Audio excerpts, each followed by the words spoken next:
Assalamu alaikum प्यारे दोस्तों. The titles of today's video is no job is too small or too big. Wow. A boy used to sell a kulfi one day. Then he went to school to sell kulfi. He saw that a math teacher was not there. So he went to his class and started teaching the children.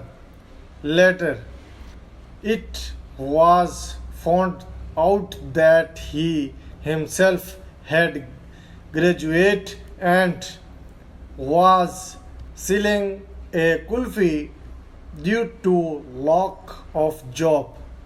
This is the lesson we get from this, that if we have education, if we have skill and still we are not getting any job, then we should do any work to feed out children, because no work is too small or too big. We proved it today.